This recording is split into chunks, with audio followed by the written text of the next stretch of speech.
ہم اہل زاویہ کی طرف سے آپ کی خدمت میں سلام پہنچے۔ پیشتر اس لیے کہ میں یہ پروگرام شروع کروں، مجھے ان ویورز کی خدمت میں یہ عرضداشت کرنی ضروری ہے کہ ان کے بہت سے خط ملتے ہیں مجھے، اب وہ اتنے سارے ہوتے ہیں کہ سب کا جواب دیا جانا بہت مشکل ہے۔ کچھ چند ایک کے تو جواب میں بھجوا دیتا ہوں، لیکن سب کا احاطہ کرنا بہت مشکل ہو جاتا ہے۔ میں یہ نہیں کہتا کہ آپ نہ لکھیں، آپ کا حق ہے اور آپ کے مسائل ہیں، لیکن ان خطوں میں بیشتر مسائل نوکری کے یا رزق کے ہوتے ہیں۔ میں سمجھتا ہوں رزق کا بندوبست اللہ کسی نہ کسی طور کرتا ہے، لیکن میرے پسند کے رزق کا نہیں کرتا۔ میں چاہتا ہوں کہ یہ میری پسند کا رزق ہونا چاہیے، میں جو کچھ خواہش کرتا ہوں وہ پوری ہو۔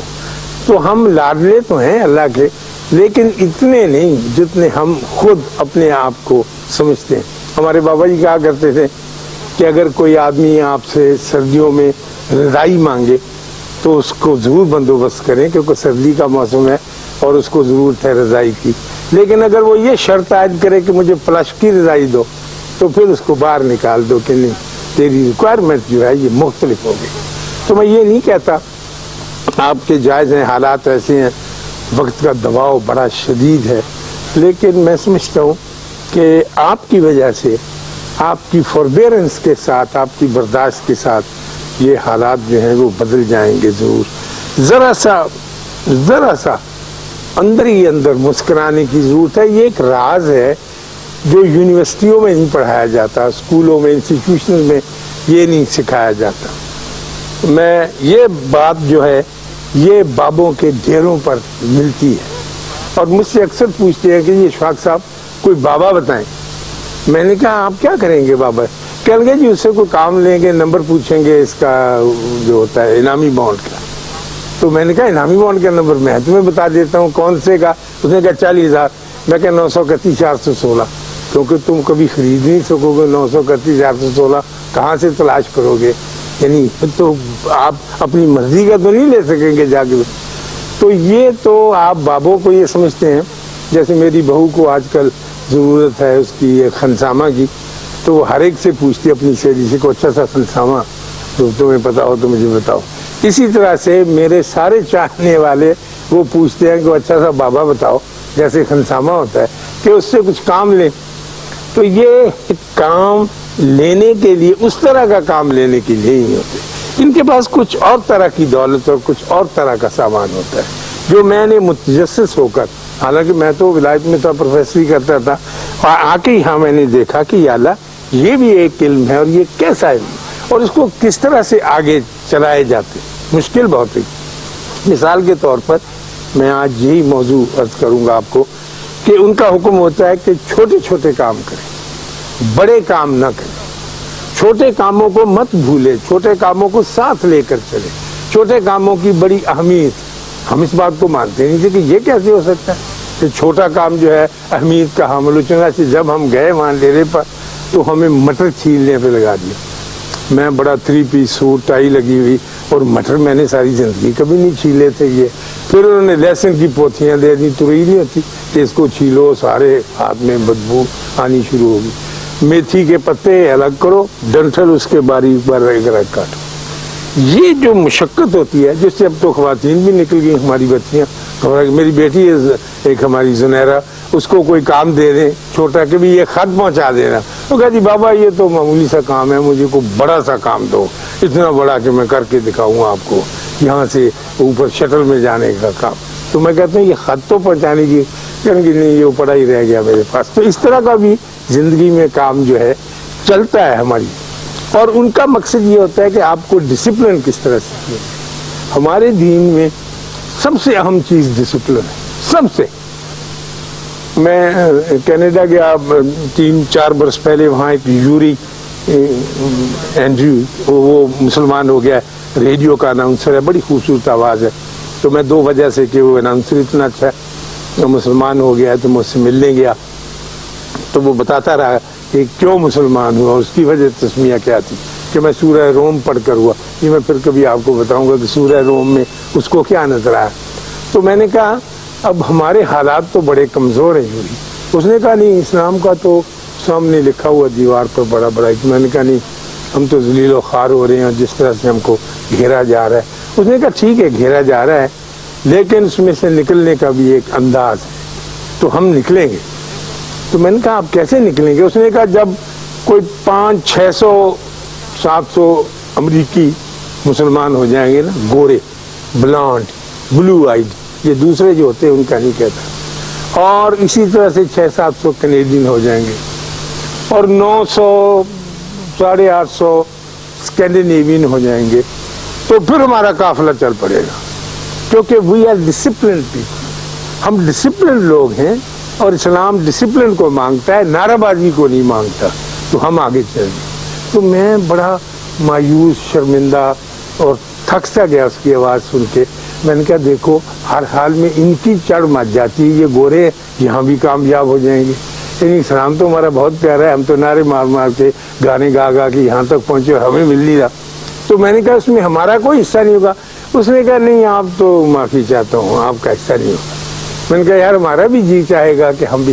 کہنے کا ایسے کریں گے کہ جب ہمارا قافلہ چلے گا ایک مضبوط سا لوگوں کو بتانے کے لیے کہ کیسے, تو تم بھی بسترے اٹھا کے پیچھے چلتے آنا اور کہنا کہ سر وہ یار حال سو مسلمان, تو چلو تمہارا بھی ایسا خوشی کا سامان ہم کر دیں گے. لیکن آپ میں وہ ڈسپلن والی بات ہے نہیں. اور دنیا جب بھی آگے بڑھی ہے, پرانے زمانے میں ہی آپ تو ڈسپلن کے سہارے آگے بڑھی ہے, اس کی سخت ضرورت ہے. تو پھر جب اس نے یہ بات کہی تو یوری کہنے لگا دیکھیے ہمارے دین میں اوقات مقرر ہیں, وقت سے پہلے نماز نہیں ہو سکتی, وقت کے بعد نہیں ہو سکتی, اس کی رکعت مقرر ہے. آپ مغرب کی 3 ہی پڑھیں گے. اگر آپ یہ چاہیں کہ میں 4 پڑھ دیتا ہوں, اللہ کا بھی فائدہ میرا بھی فائدہ, تو یہ غلط بات ہے. تو آپ کو اس کے اندر فریم ورک کے رہنا پڑے گا. پھر آپ حج کرتے ہیں, اس میں کچھ عبادت نہیں کرنی, طے شدہ بات ہے کہ آج آپ عرفات میں, کل مزدلفہ میں, پرسوں منا میں, اور بس ختم. حج کچھ نہیں وہاں کرنا, جگہ بدلنی ہے کہ فلاں وقت سے وہاں پہلے پہنچ جاؤ, اور جو یہ کر گیا اس کا حج ہو گیا, اور کچھ لمبا چوڑا کام نہیں. تو یہ ڈسپلن سکھایا گیا ہر معاملے میں. اور یہ ڈسپلن ہمارے بابے کہتے ہیں کہ یہ چھوٹے کاموں سے شروع ہوتا ہے, معمولی کاموں سے شروع ہوتا ہے. جب آپ معمولی کام کو ہمیں اتنی دیتے اور ایک لمبا سا 5 ایئر پلان بنا کے بیٹھ جاتے ہیں اپنا ذاتی اور اپنا انڈیویجول, تو پھر اگلا کام چلتا نہیں ہے آپ سے. میں چائنا گیا, بڑی دیر کی بات ہے, جب چائنا نیا نیا آزاد ہوا تھا, ہم سے تو 1 سال بعد آزاد ہوا, تو ہم ان سے ملنے گئے. تھوڑی محبتیں بڑھ رہی تھیں. ماؤ چاہتا تھا کہ ہم پاکستان کے لوگ, تو ہم کچھ رائٹر تھے افریقہ کے اور پاکستان کے, ہم سے ملے.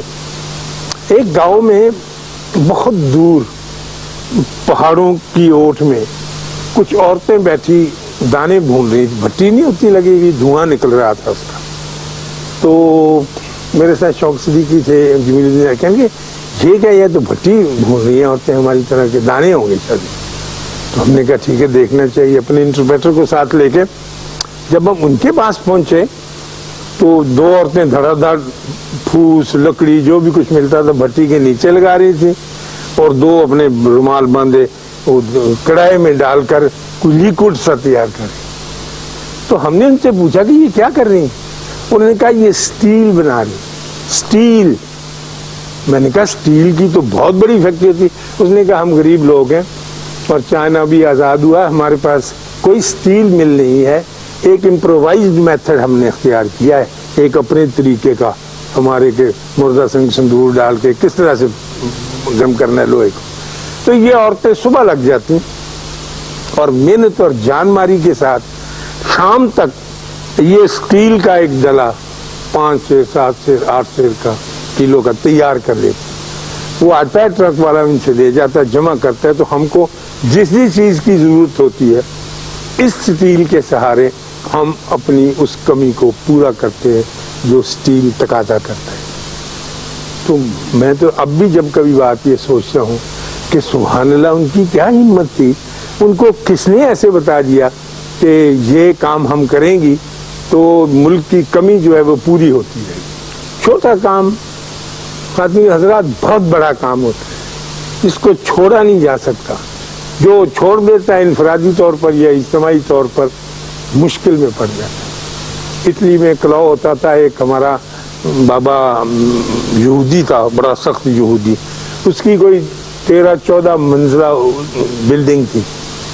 صبح میں یونیورسٹی جاتا تو وہ لے کے وائپر پانی رات کی بارش نکال رہا ہوتا تھا، اور ٹاکی فرش پر جو سڑک ہے نا، سڑک کے اوپر جو پیومنٹ ہوتی تھی پٹری، اس کو صاف کر رہا ہوتا تھا۔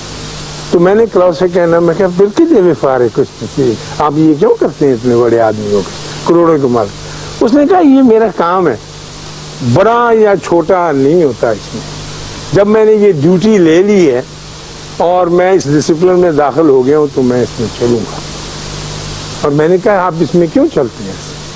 اس نے کہا کہ یہ انبیاء کی صفت ہے، جو انبیاء کے دائرے میں داخل ہونا چاہتا ہے، ایک یہودی کہہ رہا ہے، وہ چھوٹے کام ضرور شروع کرے گا۔